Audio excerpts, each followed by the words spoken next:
اعوذ باللہ من الشیطان الرجیم بسم اللہ الرحمن الرحیم الحمدللہ رب العالمین والصلاة والسلام علی رسول اللہ وآلہ الطیبین الطاہرین اما بعد السلام علی الحسین وعلی علی بن الحسین وعلی اولاد الحسین وعلی اصحاب الحسین۔ ناظرین اکرام، خداوند متعال کی بارگاہ میں شکر گزار ہیں کہ اس نے ایک مرتبہ پھر ہمیں توفیق دی کہ یہ اربعین حسینی کا جو مخصوص پروگرام ہے، اس پروگرام کے ہمراہ آپ کی خدمت میں حاضر ہیں، اور الحمدللہ اس پروگرام کو ہم حضرت فاطمہ معصومہ کے روزے سے آپ کے لیے پیش کر رہے ہیں۔ اس پروگرام میں آپ کی خدمت میں خوش آمدید عرض کرتا ہوں، اور آپ تمام ناظرین جہاں کہیں بھی ہمارا پروگرام دیکھ رہے ہیں، آپ تمام ناظرین کی خدمت میں دل کی گہرائیوں سے ہدیہ اسلام پیش کرتا ہوں، اور خداوند متعال کی بارگاہ میں شکر گزار ہوں کہ اس نے ہمیں یہ توفیق دی، اور اسی طریقے سے اس سے دعا گو ہوں کہ آپ تمام محبان اہل بیت، تمام عزاداران حسینی جہاں کہیں بھی ہیں، خداوند متعال آپ کو اپنے حفظ و امان میں رکھے، اور آپ کی عزاداری کو، آپ کی اس عبادت کو بنحو احسن قبول فرمائے، اور آپ تمام ناظرین کی خدمت میں تعزیت اور تسلیت پیش کرتے ہیں۔ ناظرین، زیارت امام حسین علیہ السلام کے ایام ہیں، اربعین کے ایام ہیں، اور خداوند متعال نے جن کو توفیق دی ہے وہ کربلا میں حاضر ہوئے ہیں، اور ابھی سلسلہ چل رہا ہے۔ جن ممالک سے فلائٹ جو ہے وہ ہیں، وہ زائرین پہنچنے کی کوشش کر رہے ہیں، البتہ بڑی محدودیت ہے، عراق کی طرف سے بھی بہت محدود کر دیا گیا ہے، یعنی زائرین آنا چاہتے ہیں لیکن عراق میں فی الحال حالات کی وجہ سے، کچھ کرونا کی وجہ سے، کچھ دوسری مشکلات کی وجہ سے ابھی پورے طریقے سے وہ آزادی نہیں مل پائی ہے، لیکن پھر بھی خدا کا شکر ہے کہ پچھلے سال کی بنسبت کہیں زیادہ زائرین جو ہے وہ کربلا پہنچ رہے ہیں۔ ناظرین، زیارت ایک بہت اہم چیز ہے۔ زیارت کی خالی ہم ہی تمنا نہیں کرتے، بلکہ زیارت کی جو ہے زیارت امام حسین علیہ السلام کی تمنا انبیاء کرتے ہیں، ملائکہ کرتے ہیں۔ یہاں تک آیا ہے روایات میں کہ خداوند متعال سے ہر ملک جو ہے وہ امام حسین علیہ السلام کی زیارت کی تمنا کرتا ہے، اور آیا ہے کہ فوجن ینزل و فوجن یسعد، یعنی اس طرح سے ملائکہ زیارت کے لیے آتے ہیں کہ فوج در فوج، یعنی جوگ در جوگ، گروہ کی شکل میں امام حسین علیہ السلام کی زیارت کے لیے وہ نازل ہوتے ہیں۔ یعنی کہا جاتا ہے کہ 70,000 ملائکہ روزانہ امام حسین علیہ السلام کی زیارت کے لیے آتے ہیں، اور 70,000 روزانہ واپس جاتے ہیں۔ اور ملائکہ اتنے زیادہ ہیں کہ جو ایک مرتبہ زیارت امام حسین علیہ السلام کے لیے آ گیا ہے، اس کو پھر قیامت تک دوبارہ اجازت نہیں ملے گی۔ یہ خداوند متعال نے انسانوں کے لیے، خاص طور پر محبان امام حسین علیہ السلام کے لیے یہ شرف رکھا ہے کہ وہ جتنی مرتبہ چاہے اور جتنی مرتبہ امام علیہ السلام بلائیں، وہ امام کی زیارت کے لیے جا سکتا ہے۔ ہم خداوند متعال سے دعا کرتے ہیں کہ انشاءاللہ آپ تمام محبان اہل بیت کو اسی طریقے سے ہمیں، اور جو بھی اس زیارت کی تڑپ اپنے دل میں رکھتا ہے، اس کو انشاءاللہ وہ اجر عطا فرمائے کہ جو وہاں پہنچ کر زیارت کرنے والوں کا ہے۔ آپ ہمارے ساتھ رہیں، ہماری گفتگو چل رہی ہے۔ آج انشاءاللہ زیارت امام حسین علیہ السلام کے حوالے سے ہماری گفتگو ہوگی، اور آج بھی وہی عظیم شخصیت جن کے بیانات سے آپ مسلسل قصبے فیض کر رہے ہیں، جناب مولانا اون محمد نقوی صاحب قبلہ ہمارے ساتھ ہیں۔ ہمارے ساتھ رہیں، اپنے مہمان سے ملاقات کرتے ہیں، اور اس کے بعد باقاعدہ اپنے پروگرام کا آغاز کرتے ہیں۔ قبلہ السلام علیکم۔ علیہ السلام ورحمۃ اللہ۔ قبلہ بہت شکر گزار ہیں، آج بھی آپ نے زحمت فرمائی، ہمارے پروگرام کے لیے وقت نکالا۔ پروگرام میں آپ کو خوش آمدید عرض کرتے ہیں، اور ان ایام کی مناسبت سے تعزیت اور تسلیت پیش کرتے ہیں۔ آپ کی خدمت میں بھی عرض ادب، اور انشاءاللہ آپ کو بھی تعزیت و تسلیت، اور ناظرین کی خدمت میں بھی تعزیت و تسلیت پیش کرتا ہوں۔ خدا آپ حضرات کے اعمال کو قبول فرمائے۔ الہی آمین۔ قبلہ، جیسا کہ میں نے عرض کیا کہ امام حسین علیہ السلام کی زیارت کے ایام ہیں، اور اس وقت ہر مومن کی خواہش یہ ہوتی ہے کہ وہ امام حسین علیہ السلام کی زیارت کربلا پہنچنے کے بعد کرے۔ لیکن ہم آپ سے جاننا چاہیں گے کہ زیارت جو ہے، جو کہا جاتا ہے، یہ ایک ایسا لفظ ہے کہ مختلف چیزوں کے لیے بولا جاتا ہے۔ مثلا کبھی تو ہم کہتے ہیں کہ امام حسین علیہ السلام کی زیارت وہاں پہ جا کے کرنا، اور ایک مرتبہ ہم کہتے ہیں ہمارے پاس کچھ اس طرح کے متون ہیں، کچھ اس طرح کی دعائیں ہیں، مثلا زیارت عاشورہ ہے، زیارت اربعین ہے، اور بھی۔ تو یہ جو زیارت ہے، اس سے مراد کیا ہے؟ ذرا اس کے اوپر آپ روشنی ڈالیں۔ بسم اللہ الرحمن الرحیم، وبہ نستعین وہو خیر ناصر ومعین، وصلی اللہ علی محمد واہل بیتہ الطاہرین۔ اللہم صلی علی محمد۔ دیکھیے، زیارت خداوند متعال آپ حضرات کو، ہم سب کو توفیق عطا فرمائے کہ الہی آمین۔ جو زیارت کرنے کا حق ہے، اس جی طریقے سے ہم اپنے معصومین کی زیارت کو بجا لائیں انشاءاللہ۔ جی دیکھیے، زیارت ٹھیک ہے، فزیکی طور پہ انسان جائے مزار پر اور قبر پر، قبر مطہر پر بوس کرے، بوسے دے، اور یہ بھی ایک زیارت کا عالی ترین درجہ ہے، یعنی وہاں خوبصورت پہ حاضر ہونا۔ جی لیکن دور سے بھی زیارت، جیسے اہل بیت اطہار علیہ الصلوۃ والسلام نے تعلیم فرمایا ہے کہ دور رہتے ہوئے بھی انسان، جب ایک صحابی آیا تو آپ نے فرمایا کیا تم زیارت نہیں کرتے ہو؟ تو اس نے کہا آقا میں ہر روز کیسے جا سکتا ہوں؟ جی پھر آپ نے فرمایا اتنے دن پہ کہ وہ ایسے ہے، پھر حضرت نے فرمایا روزانہ کر سکتے ہو زیارت۔ اللہ پھر وہ اکبر۔ آداب کو بیان کیا کہ کس طریقے سے چھت پہ جائیے، کس طریقے سے السلام علیکم یا ابا عبداللہ، اس جی طریقے سے بہرحال۔ لیکن اصل چیز جو میں اور آپ کی شاید خدمت، اسی کے پیش نظر ہمارے یہاں جو ہر نماز کے بعد یہ چیز رائج ہے۔ سبحان اللہ، بہت ہی خوبصورت چیز ہے بالکل جو بالکل۔ رائج، اور خصوصاً 3 امام سے متعلق جی چیز رائج ہے۔ ایک امام رضا علیہ الصلوۃ والسلام، جی ایک امام حسین علیہ الصلوۃ والسلام، اور ایک امام زمانہ عجل اللہ تعالیٰ فرجہ الشریف۔ اللہ وہ کیوں ہے؟ جی جی شاید اس کا راز یہ ہے کہ امام رضا علیہ الصلوۃ والسلام کے زمانے میں بہت سارے فرقے جی شیعوں سے نکلے تھے، صحیح۔ واقفیہ، اسماعیلیہ، فلاں، یہ وہ، لہٰذا علماء تشیع نے امام رضا علیہ الصلوۃ والسلام کو سلام کر کے اپنی نمازوں کے بعد یہ بتایا کہ ہمارا امام زندہ ہے، تمہارا سلسلہ ختم ہو گیا لیکن ہمارا سلسلہ ابھی ختم اللہ اکبر، نہیں ہوا سبحان ہے۔ اللہ، بے اور شک۔ امام حسین علیہ الصلوۃ والسلام کو زیارت کرتے ہیں، چونکہ ائمہ علیہ الصلوۃ والسلام نے تعلیم دی ہے کہ اللہ اکبر۔ امام حسین کو اور امام زمانہ اور عجل اللہ قبلہ تعالیٰ ایک فرجہ معاف الشریف۔ کیجیے گا، میں آپ کی بات کو روک رہا ہوں، امام حسین علیہ السلام کو جب ہم زیارت کرتے ہیں ہمیں علماء کی سیرت میں ایسا یعنی ملتا ہے امام حسین علیہ السلام کے حوالے سے ایک بڑی شخصیت تھی عبد الحادی شیرازی، ان کے بارے میں ملتا ہے، ان بڑے بڑے مراجع ان کے شاگرد رہ چکے ہیں، آپ بہتر جانتے ہیں۔ تو ان کا طریقہ کار یہ تھا کہ جب وہ اذان کہہ لیتے تھے، اقامت کہہ لیتے تھے، جب تکبیرۃ الاحرام کے لیے ہاتھ اٹھانا ہوتا تھا تو پہلے ایک مرتبہ رخ کرتے تھے امام حسین علیہ السلام کی سبحان اللہ، قبر کا، کربلا کی طرف رخ کر کے کہتے تھے صلی اللہ علیہ یا ابا عبداللہ، سبحان اس کے بعد کہتے تھے وہ اللہ اکبر۔ تو ان کے شاگردوں نے ایک مرتبہ کہا کہ قبلہ آپ جو یہ اقامت کے بعد کہتے ہیں، ایک آپ مرجع ہیں، مثلا آپ عالم دین ہیں، آپ کا ہر عمل جو ہے وہ عوام کے لیے، آپ کے شاگردوں کے لیے حجت ہے، جو آپ کریں گے دوسرے بھی آپ کو دیکھ کے ایسا ہی کریں گے، تو آپ جو ایسا کرتے ہیں تو سنت بن جائے گا۔ تو آپ نے کیا کوئی روایت دیکھی ہے اس طرح کی کہ مثلا تکبیرۃ الاحرام سے پہلے جو ہے امام حسین علیہ السلام کو سلام کیا جائے؟ انہوں نے کہا کہ نہیں، میں نے کوئی روایت تو نہیں دیکھی، لیکن اتنا ضرور ہے کہ یہ نماز جو مجھے ملی ہے تو حسین کے صدقے میں ملی ہے، سبحان اللہ، مجھے یہ جو خوبصورت ہے، دین ملا ہے تو حسین کے یہ صدقے میں ملا خوبصورت ہے۔ ہے۔ یہ تاریخ میں بھی ہے، بے امام شک۔ سجاد علیہ الصلوۃ والسلام جب لوٹا ہوا قافلہ جی دربار شام سے انٹری ہوا جی تو ایک شخص نے آگے بڑھ کے کہا کہ بتاؤ کون جیتا ہے؟ تم جیتے ہو کربلا میں، یہ حاکم جیتا ہے؟ جی تو حضرت نے فرمایا کہ جب وقت اذان ہو جائے فاذن، اذان بولو اور اقامت بولو، پھر بعد میں معلوم ہوگا کون جیتا ہے۔ اللہ اکبر، سبحان اللہ، بے شک۔ اور یہی محمد بن طلحہ کا بیٹا جب کربلا یعنی مدینہ گئے واپس، جی اور وہاں پہ طلحہ زبیر جو نام سنتے ہیں جی نا، اس جی، کے بیٹے نے اصحاب میں سے پوچھا، جو تھے، لیکن یہ بیٹا تھا، اس نے بھی پوچھا کہ کون جیتا ہے؟ کہا اذان کی آواز سن کے بتانا اور اقامت کے بعد کہ کون جیتا ہے، اللہ ہم اکبر۔ تب پتہ چلے گا۔ اور یزید کے یہاں پہ بھی یہی اعلان کیا تھا امام سجاد۔ بے شک، بھلے یہ بالکل۔ بات بالکل صحیح ہے جی کہ چاہے اذان و اقامت ہو یا بعد کی نماز ہو، سب حسین کے ذریعے سے ہمیں ملی تو ہے۔ ہم ان کے بعد زیارت پڑھ کے بھی یہی بتانا یہی چاہتے ہیں اعلان کرنا امام چاہتے حسین ہیں علیہ السلام کی امام حسین علیہ زیارت سے، الصلوۃ بالکل۔ والسلام۔ دیکھیے زیارت کا جو اور ایک اصلی، آپ امام زمانہ کی زیارت کو بھی کہہ رہے تھے کہ دو تو یہ زیارتیں ہو گئی، امام جی، رضا، امام حسین، اور ایک امام زمانہ امام کی زمانہ زیارت۔ عجل اللہ۔ دیکھیے پس معلوم یہ ہوا کہ امام رضا علیہ الصلوۃ والسلام کی نماز کے بعد زیارت اس لیے پڑھتے ہیں جی کیونکہ ہمارے علماء نے یہ سنت حسنہ اس لیے رکھی تھی کہ شیعوں کے فرقے بہت سارے بنے تھے جی چھٹے امام کے بعد سے، صحیح۔ اسماعیلی، واقفیہ، فلاں، یہ وہ بہت سارے، جی لہٰذا امام کا دور جو نا وہ بہت سارے فرق کے زمانے میں تھا، لہٰذا جی شیعہ علماء ہمیشہ امام کو سلام کر کے یہ بتانا چاہتے تھے ہمارا امام زندہ ہے، اور امام علی رضا علیہ الصلوۃ والسلام، علی ابن موسیٰ بے رضا علیہ شک۔ الصلوۃ والسلام ہے، لہٰذا ان فرقوں سے جدا ہوتے ہوئے جی اس کو بے امام شک، حسین علیہ الصلوۃ والسلام، جیسا آپ نے فرمایا، خوب دین ہمیں امام حسین علیہ الصلوۃ بے والسلام شک، کے ذریعے سے ملا ہے، بالکل۔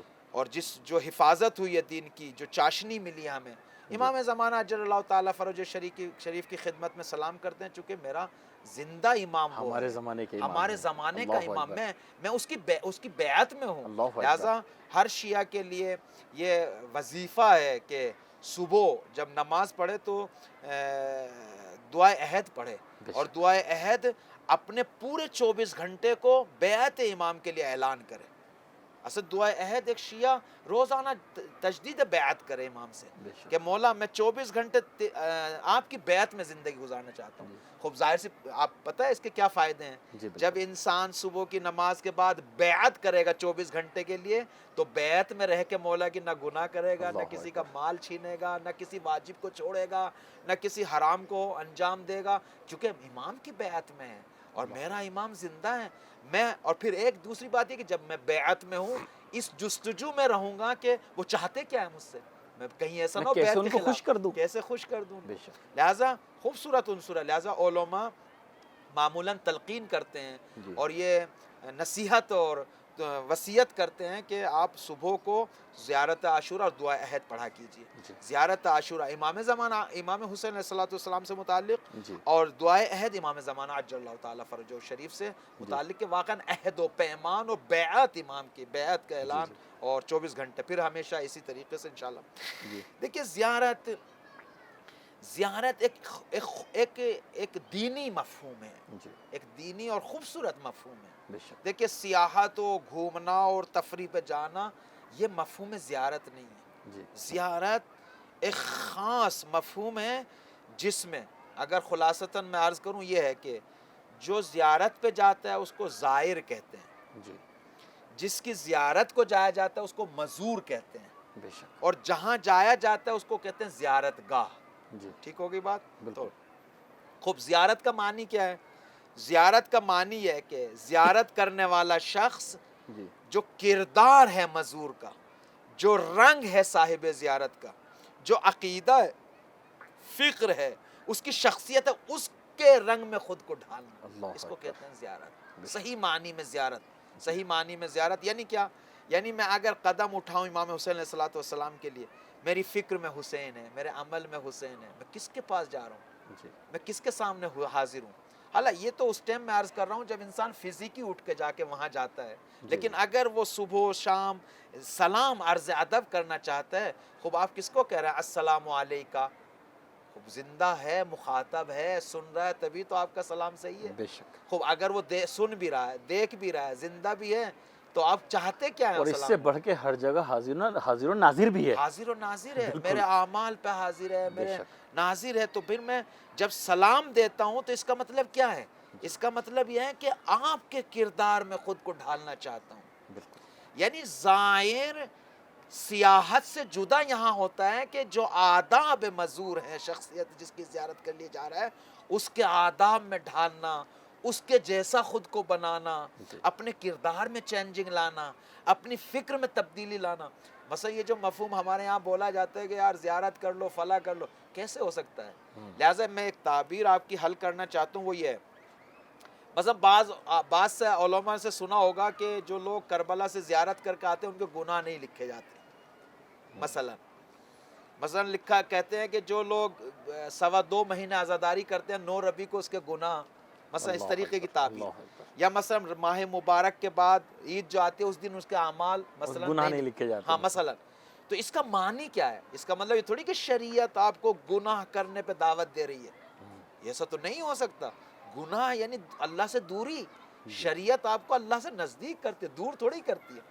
تو یہ جو کہا جاتا ہے کہ زیارت کے بعد گناہ نہیں لکھے جاتے, رمضان کے بعد گناہ نہیں لکھے جاتے, یا ایام عزا کے بعد, اس کا معنی یہ ہے کہ جو انسان امام حسین کی زیارت کرنے کے لیے گیا ہے وہ زیارت سے آ کے پھر گناہ کرتا ہی نہیں ہے, تو لکھے کہاں سے جائیں گے؟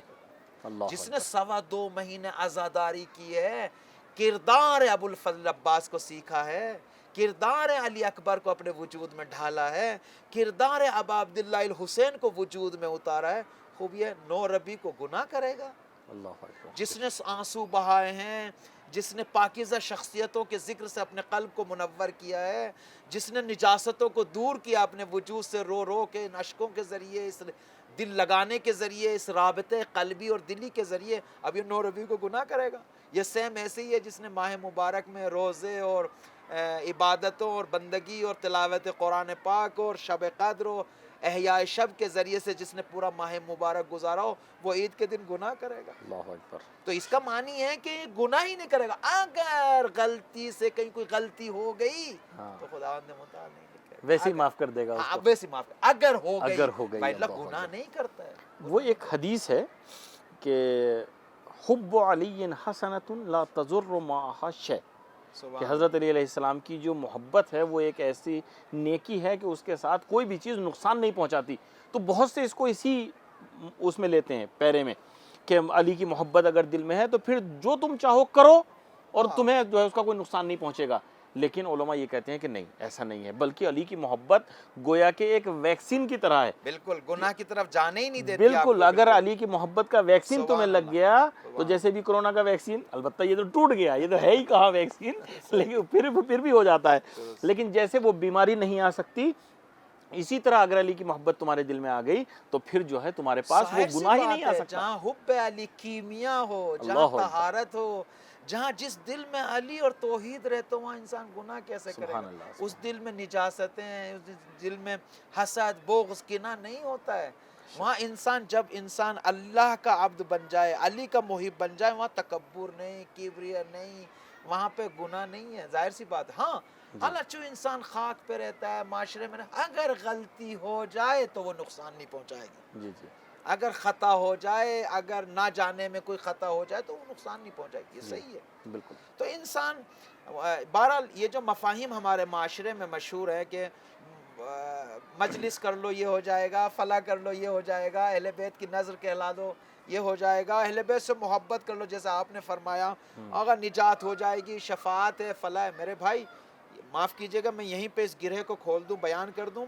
شفاعت کا معنی کیا ہے؟ وہ یہ ہے کہ آپ کسی شہر میں جانا چاہتے ہیں، اپنے شہر سے نکلے تو اس روڈ پہ آپ آئیں جس شہر میں جانا چاہتے ہیں، تاکہ پیچھے کی آنے والی گاڑی آپ کو اٹھا لے جائے.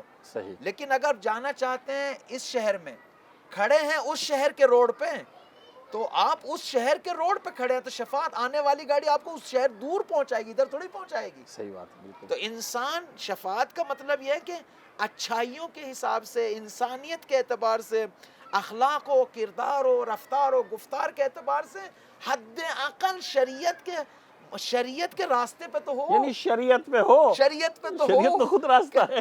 شریعت پہ تو ہو، بالکل. تاکہ آنے والے اہل بیت اطہار علیہ السلام کھینچتے ہوئے لے جائیں. وَإِلَّا اگر ہم معصیت کے راستے پہ کھڑے ہوں، کیا اہل بیت کا گزر معصیت کے راستے پہ ہوتا ہے؟ بھئی شفاعت کا اگر معنی آپ جانے تو آپ ایسا ہے جیسے آپ نکلے، آپ کی گاڑی خراب ہوگی راستے میں، تو آنے والی گاڑی آپ کو مقصد تک پہنچا دے. ٹھیک ہے نہیں؟ اس کو شفاعت کہتے ہیں. یعنی آپ نکلے ہیں مقصد کے لیے لیکن پہنچ نہیں پا رہے ہیں، تو آنے والا مسافر، آنے والی گاڑی آپ کو وہاں تک پہنچا دے. اس کو کہتے ہیں شفاعت. ٹھیک ہے. لیکن اگر آپ اپوزٹ راستے پہ کھڑے ہوں تو آنے والا تو وہ اپوزٹ ہی جگہ لے جائے گا نا، ادھر ہی لے جائے گا جہاں کی گاڑی آئے گی. اگر گناہ کے راستے پہ میں کھڑا ہوں تو گناہ کی آنے والی گاڑی وہ مجھے دوزخ میں لے جائے گی، وہ شفاعت ادھر کرے گی، ادھر نہیں کرے گی. یہ عجیب ہے واقعا. لہٰذا ہم لوگوں کو چاہیے کہ واقعاً یہ جو حضرت امام صادق علیہ السلام نے فرمایا کونوا لنا زینا ولا تکونوا علینا شینا، شیعہ اہل بیت اطہار علیہ السلام کا شیعہ باعث زینت بنے، باعث آبرو و عزت بنے اہل بیت اطہار علیہ السلام کے لیے، نہ رسوائی کا سبب بنے. زیارت کے حوالے سے آپ کچھ ایک خلاصہ زیارت کے حوالے سے میں یہی عرض کرنا چاہتا ہوں کہ اپنے دل کے ساتھ زیارت کریں. ضروری نہیں، حالانکہ اگر ہو جائے تو خوبصورت ہے، بدن کے ساتھ بھی جائیں، وہاں پر حاضر ہوں.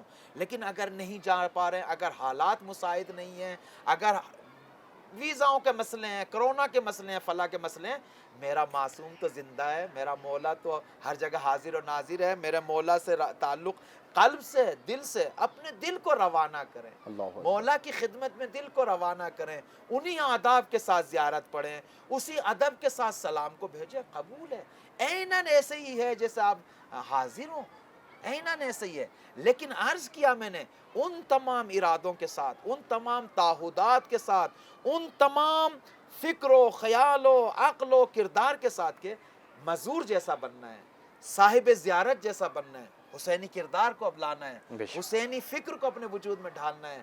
ان سے محبت، ظاہر سی بات ہے جتنی محبت کی شدت بڑھتی چلی جائے گی صاحب زیارت سے، خوب وہ دوسری چیزوں سے انسان پیچھے ہٹتا چلا جائے گا. اگر یاد رکھیے گا، اگر انسان گناہ کی طرف جاتا ہے سمجھ لیجئے کہ ان کی محبت ضعیف ہے.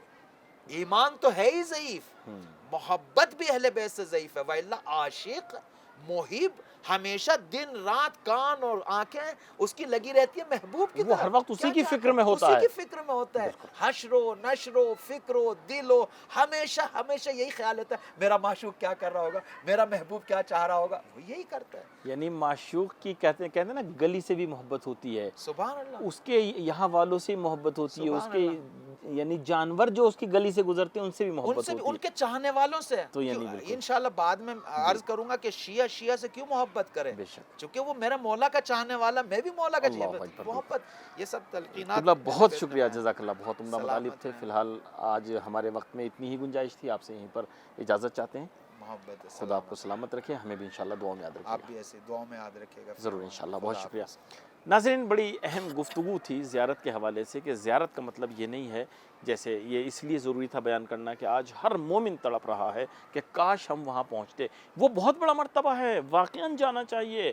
کربلا کی زیارت ہماری تاریخ رہی ہے, کتنی بڑی بڑی ہم نے قربانیاں دی ہیں زیارت پہ جانے کے لیے, اور دوسرے احکام یہاں پر ساقط ہو جاتے ہیں. اگر آپ دیکھیں گے تو ایک علامہ شستری کی ایک کتاب ہے خصائص الحسینیہ, اس میں انہوں نے بہت سی چیزیں لکھی ہیں جو امام حسین علیہ السلام سے مخصوص ہیں.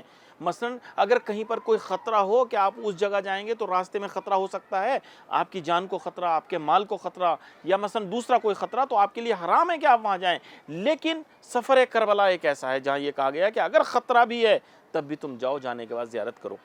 دوسری جگہوں کے لیے کہا جاتا ہے کہ تم قرض لے کے نہیں جا سکتے, لیکن زیارت امام حسین علیہ السلام کے لیے کہا جاتا ہے کہ قرض بھی لینا ہو تو لے کر جاؤ, خداوند متعال اس قرض کو ادا کرے گا. تو یہ ساری چیزیں اپنی جگہ, لیکن اگر نہیں جا پائے ہیں تو اپنے دل کو وہاں پہ بھیجیں, وہاں روانہ کریں. آپ کا دل جو ہے وہ زائرین امام حسین علیہ السلام کے ساتھ انشاءاللہ حرم امام حسین علیہ السلام میں کربلا میں داخل ہو, اور کوشش کریں جیسے ہمارے مہمان نے بیان فرمایا کہ اس رنگ میں اپنے آپ کو رنگنے کی کوشش کریں, حسینی رنگ آپ کے اوپر غالب آ جائے.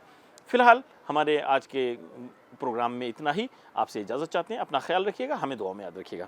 خدا حافظ, فی امان اللہ.